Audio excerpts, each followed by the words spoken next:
आज भी वो आते हैं मगर ईडी के सम्मन पे आते हैं, एनआईए की पेशी में आते हैं। ये अंतर आया है हमारी सरकार और उस सरकार के दौर में। आह को चाहिए उम्र असर होने तक 3 पीढ़ियां गुजर गईं, तब जाके जब हमारे गृह मंत्री अमित शाह जी ने और प्रधानमंत्री श्री मोदी जी ने वो हिम्मत दिखाई तो अगस्त 2019 में उससे मुक्ति मिली। एक वो थे जिन्होंने वाल्मीकि समाज के साथ ये किया। एक हमारी सरकार है कि जब भव्य श्री राम मंदिर बन रहा है तो उस परिसर में महर्षि वाल्मीकि का भी एक मंदिर बन रहा है। बो दिए विष बीज किसने अब वितस्ता ने पुकारा, क्यों झुलसता जा रहा कश्मीर नंदन वन हमारा।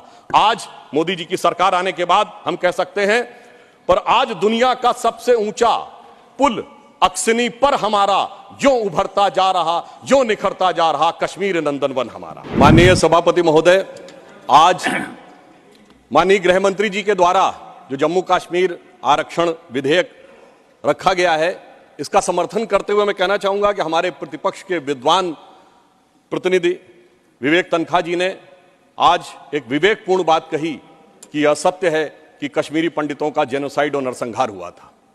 परंतु यह कहते हुए मुझे कष्ट भी होता है कि एक दौर था जब उस नरसंहार के आरोपी और समर्थक दिल्ली में आते थे तो रेड कार्पेट वेलकम के साथ आते थे, जलवाए जलाल से दिल्ली की सरजमी पर जलवा अफरोज होते। और सभापति महोदय, आज भी वो आते हैं मगर ईडी के सम्मन पे आते हैं, एनआईए की पेशी में आते हैं। ये अंतर आया है हमारी सरकार और उस सरकार के दौर में।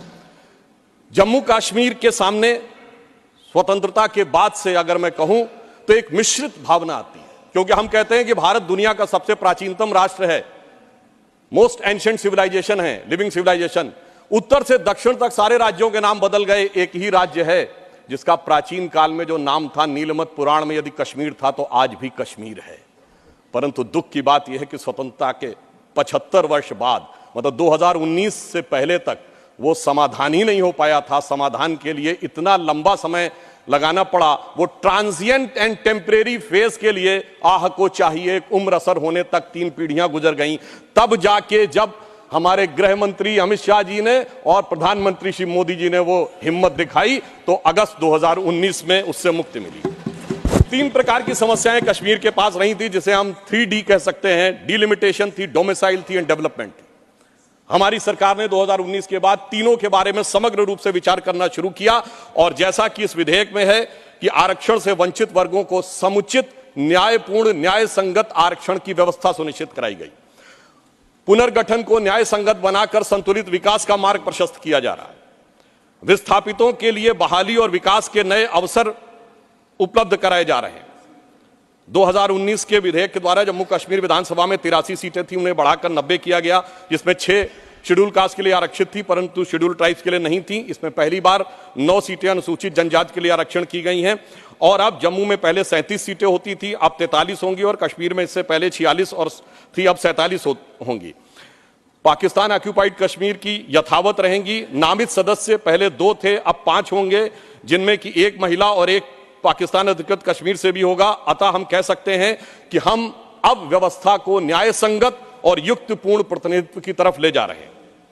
परंतु सभापति महोदय, जो गृह मंत्री जी ने आरक्षण का विषय रखा है, जब यह बात हम करते हैं तो हमारे हृदय में एक अलग वेदना उत्पन्न होती है, क्योंकि पहली बार अब जाके 2019 के बाद वाल्मीकि समाज को अपना वह समुचित स्थान मिला है। दुख की बात है कि स्वतंत्रता के बाद इस देश में एक ऐसी व्यवस्था थी जहां जन्म से यह तय था कि जिस व्यक्ति ने जो व्यवसाय किया है, यदि वह सफाई कर्मचारी थे तो उनके बेटे बेटी सफाई कर्मचारी ही रहेंगे, चाहे वो पीएचडी क्यों न कर लें। सोचिए, ऐसी अन्यायपूर्ण व्यवस्था स्वतंत्र भारत में चलती रही और उससे मुक्ति का मार्ग अब जाकर प्रशस्त हुआ है। एक वो थे जिन्होंने वाल्मीकि समाज के साथ यह किया। एक हमारी सरकार है कि जब भव्य श्री राम मंदिर बन रहा है तो उस परिसर में महर्षि वाल्मीकि का भी एक मंदिर बन रहा है। यह हमारी सोच और उनकी सोच में यह अंतर है। विकास की नई ऊंचाइयों की तरफ जम्मू कश्मीर आज बढ़ता हुआ नजर आ रहा है। आज 70% आतंकवाद की घटनाओं में कमी आई है। 9 साल पहले सिविलियन जो कैजुअलिटीज थी उनमें 72% की कमी आई है। सुरक्षा बलों में 60% की कमी आई है। 2010 में जो पत्थरबाजी की घटनाएं थी 2654 होती थी, अब 2023 में कोई नहीं होती। 2010 में 112 लोग पत्थरबाजी की घटनाओं में नागरिक मारे गए थे, 2023 में एक भी नहीं है। 2010 में 6,235 सिक्योरिटी पर्सनल इंजर्ड हुए थे, 2023 में एक भी नहीं है। और 2010 में 132 ऑर्गेनाइज स्ट्राइक हुई थी, 2023 में कोई भी नहीं है। 2010 में 70 घटनाएं हुई थी सीज फायर वायलेशन की, 2023 में 2 हुई हैं। और इस प्रकार हम ये कह सकते हैं कि कश्मीर के अंदर एक भारी बदलाव और एक सकारात्मक दिशा में दिखाई पड़ रहा है। और इसके लिए विकास के नए मार्ग के ऊपर कश्मीर इस प्रकार से प्रशस्त होता हुआ जा रहा है कि धारा 370 के हटने के बाद जो कश्मीर का डोमेस्टिक प्रोडक्ट था, जीएसडीपी था, जो 1 लाख करोड़ रुपए था, वो 5 साल में बढ़कर 2,27,000 करोड़ रुपए से अधिक हो गया है। सरकार ने कई लार्ज रिक्रूटमेंट ड्राइव स्टार्ट किए हैं, जिसमें 29,813 लोग अब तक रिक्रूट किए जा चुके हैं और एडिशनल 5,523 वैकेंसीज क्रिएट की गई हैं।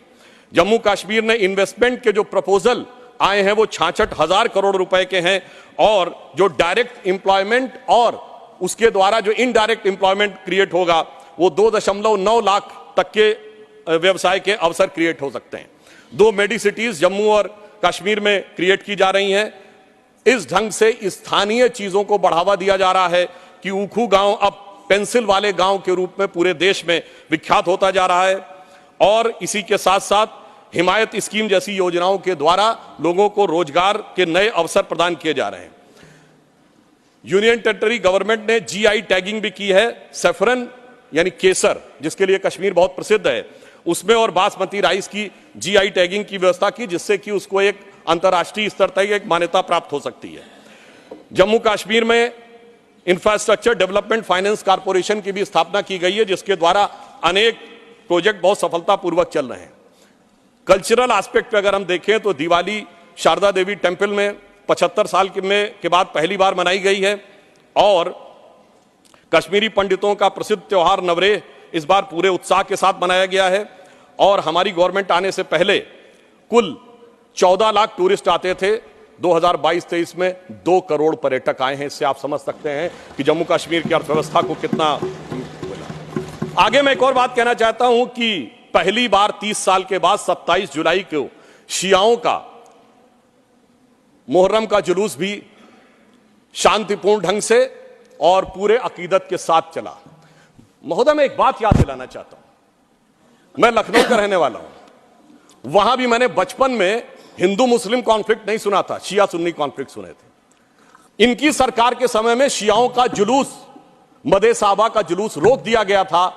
22 साल तक रुका रहा। जब हमारी सरकार आई उसके बाद वहां पर शियाओं का मदे साहबा का जुलूस निकलने की स्थिति आई। मैं पूछना चाहता हूं, भाई हिंदू मुस्लिम के लिए हमारे ऊपर आरोप लगाते हो, ये शिया सुन्नी के बीच में जो होता था वो भी शांतिपूर्वक हमारे दौर में हुआ, कश्मीर हो या देश का कोई और हिस्सा हो। यह दर्शाता है कि हमारी सरकार सभी समुदायों को समान रूप से उन्नति का अवसर देती है। और 30 साल के बाद सिनेमा हॉल खुले। अब मैं एक बात और कहना चाहूंगा, बहुत बताया जाता है कि जम्मू कश्मीर सूफी का बहुत बड़ा सेंटर था। मैं पूछना चाहता हूं कि विगत 30 वर्षों से सूफीज्म के 4 बड़े सिलसिले हैं, नक्शबंदी, सोहरावर्दी, चिश्ती और कादरी। एक का भी कोई मरकज बचा हो तो बता दीजिए। बहुत से लोग विवादित ढांचा गिरने की बात करते हैं, मगर इस हिंदुस्तान में कश्मीर में एक चरारे शरीफ की मजार थी जो सैकड़ों साल पुरानी थी, उसे जला के ध्वस्त कर दिया गया और जलाने वाला कश्मीर भाग गया। उसके बारे में कोई नहीं बोलता। सेकुलरिज्म का सूरमा उत्तर से दक्षिण तक चुप बने रहते हैं। हमारे दिल में उसके लिए भी दर्द है। और मैं ये भी याद दिलाना चाहता हूं कि मुस्लिम समाज के लिए सबसे मुकद्दस मस्जिद हजरत बल पे नवंबर 1993 में आतंकवादियों ने कब्जा कर लिया था। ये वो भी दौर था, मगर इसके बावजूद किसी को उस दौर में खराबी नजर नहीं आती थी। आज जब सब कुछ शांतिपूर्ण और सही ढंग से चल रहा है तब यह समस्याएं नजर आती हैं। सेंट्रल गवर्नमेंट ने बहुत सारे इंफ्रास्ट्रक्चर प्रोजेक्ट्स अप्रूव किए हैं, सेंट्रल यूनिवर्सिटीज बनाई हैं। लद्दाख में सेंटर फॉर बुद्धिस्ट स्टडीज भी बनाया गया है और इसके अलावा IITs, IIMs और 2 एम्स बनाए गए हैं। प्रधानमंत्री ग्राम सड़क योजना में पहले 158 किलोमीटर की सड़कें बनती थी, अब 8,068 किलोमीटर की सड़कें बनी हुई हैं। परंतु इसी के साथ साथ मैं ये भी कहना चाहता हूं कि मोदी सरकार के शासनकाल में आने के बाद अब मॉर्टेलिटी रेट जो 22 पे था वो अब 14.3 पे आ गया है।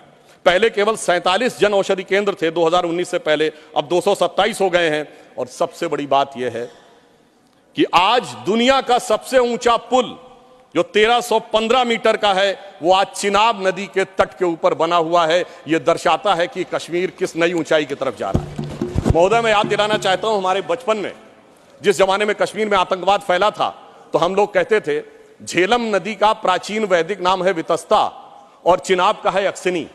तो हम कहते थे बो दिए विष बीज किसने, अब वितस्ता ने पुकारा, क्यों झुलसता जा रहा कश्मीर नंदन वन हमारा। आज मोदी जी की सरकार आने के बाद हम कह सकते हैं पर आज दुनिया का सबसे ऊंचा पुल अक्सिनी पर हमारा जो उभरता जा रहा, जो निखरता जा रहा कश्मीर नंदन वन हमारा। अब मैं एक और भी बात यह कहना चाहता हूं कि 21 हाइड्रो पावर प्रोजेक्ट्स भी चल रहे हैं। G20 जिस शानदार तरीके से हुआ वो हम सब ने देखा, परंतु यहां मैं एक बात कहना चाहूंगा कि यह विषय इतना आसान नहीं था जितना समझा जाता है। जिस समय आतंकवाद शुरू हुआ था, जस्टिस नीलकंठ गंजू की हत्या उस समय हुई जब श्री राजीव गांधी जी के नेतृत्व में भारत के इतिहास की सबसे मजबूत सरकार थी। वो तो लोगों को याद होगा, मुझे याद है मान्यवर, बचपन में बहुत से लोगों को नहीं याद होगा। वर्ल्ड कप 1983 का जीतने के बाद इंडिया का पहला वनडे इंटरनेशनल कहां हुआ था? 13 अक्टूबर 1983 को श्रीनगर में, भारत और वेस्ट इंडीज के बीच में। और वहां पर भारतीय टीम के खिलाफ नारे, चलिए वो तो अलग है, पाकिस्तान जिंदाबाद के नारे, भारतीय टीम के लोगों के ऊपर चीजें फेंकी गई, पिच खोद दी गई। उस समय तो सर्वकालीन शक्तिशाली प्रधानमंत्री जिन्हें विपक्ष मानता है श्रीमती इंदिरा गांधी जी का शासन था। परंतु उसके बाद ऐसा दौर भी आया कि वो सब लोग आरोप से छूट गए। कल माननीय गृह मंत्री जी ने जब लोकसभा में कहा था, कुछ गलतियों के बारे में कहा था, तो वहां पर नेता प्रतिपक्ष ने कहा था कि साहब गलतियां अगर हैं तो इस बारे में चर्चा कर ली जाए। तो मैं सिर्फ यह बताना चाहता हूं कि अगर गलतियों की बात होगी तो बहुत सी ऐसी गलतियां हैं जिन्हें विशेष रूप से ध्यान रखने की आज आवश्यकता है। मैं सिर्फ एक दो तीन तथ्य लोगों के सामने रखना चाहता हूं। जब स्वतंत्रता के उपरांत रियासतों के विलय का महकमा सरदार पटेल के पास था तो केवल कश्मीर नेहरू जी ने अपने पास क्यों रखा था? नंबर 2, 1946 में महाराजा हरि सिंह जी के विरुद्ध विद्रोह के आरोप में जब शेख अब्दुल्ला जेल में बंद थे तो पंडित नेहरू स्वयं उनको छुड़ाने के लिए कश्मीर गए और वो भी गिरफ्तार हो गए। यह बात मौलाना आजाद ने अपनी किताब इंडिया विंस फ्रीडम में लिखी है कि इससे तत्कालीन कांग्रेस नेता बुरी तरीके से हतप्रभ हो गए। और इस परिस्थिति में जिस समय पाकिस्तान ने आक्रमण किया उसे कबायली आक्रमण क्यों कहा गया, सेना का आक्रमण क्यों नहीं कहा गया? और इसके अतिरिक्त मैं यह भी कहना चाहूंगा कि जिस समय यह कश्मीर का संघर्ष हुआ, एक फैक्ट रखना चाहता हूं, उस समय तो माउंटबेटन 30 जून 1948 तक वाइसरॉय थे। भारत की सेना अध्यक्ष जनवरी 1949 तक जनरल रॉय बूचर था और पाकिस्तान की सेना का अध्यक्ष जनवरी 1951 तक अंग्रेज था। तो भाई यूनाइटेड नेशंस में जाने की क्या आवश्यकता थी? गृह मंत्री जी ने बिल्कुल सही बात कही कि भाई उनको 1 साल तक माउंटबेटन को इसलिए रोका गया था कि बचे हुए कुछ मामले रिजॉल्व करने हैं। तो भाई मैं पूछना चाहता हूं कि उनको क्या मेहमान नवाजी के लिए रखा गया था? जब यहां थे, दोनों तरफ के सेना अध्यक्ष भी अंग्रेज थे, तो यूनाइटेड नेशंस क्यों गए? इसलिए मैं कह सकता हूं एक गलती नहीं, भयंकर गलती थी जिसका खामियाजा आज तक सरकार को भुगतना पड़ रहा है।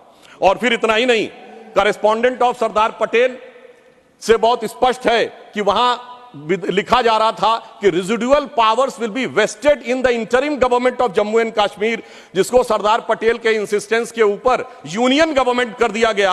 अगर रेजिडुअल पावर्स उनके पास वेस्टेड होती तो आप समझ सकते हैं कि आज कितनी बड़ी चुनौती का सामना करना पड़ता। और ये correspondence of Sardar Patel 1945 to 50 के खंड 1 में जो वी शंकर उनके सेक्रेटरी थे, उन्होंने इस बात को लिखा है।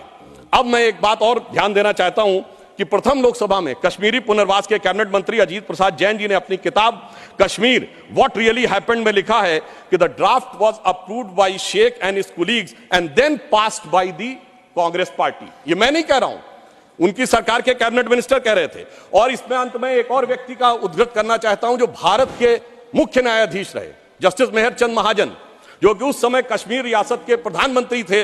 उन्होंने आकर कहा कि 24 अक्टूबर 1947 को वो पत्र लेकर आ गए थे, परंतु उसके बावजूद 2 दिन तक सिर्फ इसलिए मामला अटका रहा। ये मैं नहीं कह रहा हूं, जस्टिस महाजन ने अपनी किताब लुकिंग बैक में लिखा है, क्योंकि नेहरू जी की यह शर्त थी कि शेख अब्दुल्ला का पहले स्थान तय हो जाए नई सत्ता में, इसके उपरांत ही कश्मीर के विलय का प्रस्ताव होगा। वो सारी बातें आपको पता होगी कि जब समय उन्होंने कहा था कि हम जाकर कराची चले जाएंगे यदि हिंदुओं की रक्षा की गारंटी श्रीनगर में फंसे हुए लोगों के लिए जाए।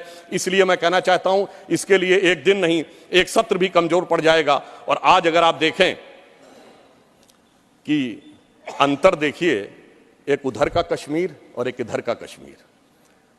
एक इधर का कश्मीर है जहां पर टेक्नोलॉजी में, जहां पर की कल्चर में उन्नति हो रही है, जहां विकास हो रहा है, G20 किया जा रहा है। और एक उधर का कश्मीर है, यहां हमारा सबसे ऊंचा पुल है और वहां बड़े बड़े आतंकवादी संगठनों के साथ उधर के कश्मीर के लोग बैठे हुए हैं। इसलिए मैं ये भी कहना चाहता हूं कि इन 75 वर्षों के बाद जो कुछ भी बदलाव आया है वो इस सीमा तक आया है कि मैं सिर्फ ये कहना चाहूंगा कि जो मोदी जी ने हिम्मत दिखाई उसकी वजह से आज ये बदलाव आया। जिसे एक पंक्ति में कहना चाहूंगा कि दर्द की रात गई, गम के जमाने भी गए और मोदी जी की हिम्मत से कई दाग पुराने भी गए। और इसके लिए सर एक बस पंक्ति कह देता हूं, इसके लिए जिस दृढ़ इच्छा शक्ति की आवश्यकता थी वो हमारे गृह मंत्री जी ने और प्रधानमंत्री जी ने दिखाई। मैं कहना चाहूंगा कि आप सब लोग दलगत भावना से ऊपर उठकर उसका समर्थन करिए, क्योंकि सर्दी का मौसम आ गया है और इस समय बर्फीली हवाएं वहां चलती हैं। तो यह पंक्ति कहकर समाप्त करना चाहता हूं, न जो बर्फ की आंधियों से लड़े हैं, कभी पग न उनके शिखर पर पड़े हैं। जिन्हें लक्ष्य से कम अधिक प्यार खुद से, वही जी चुरा कर तरसते खड़े हैं। अगर बढ़ सको तो पखेरु बनो तुम, प्रवरता तुम्हारे चरण चूम लेगी। न हो साथ कोई, अकेले बढ़ो तुम, सफलता तुम्हारे चरण चूम लेगी।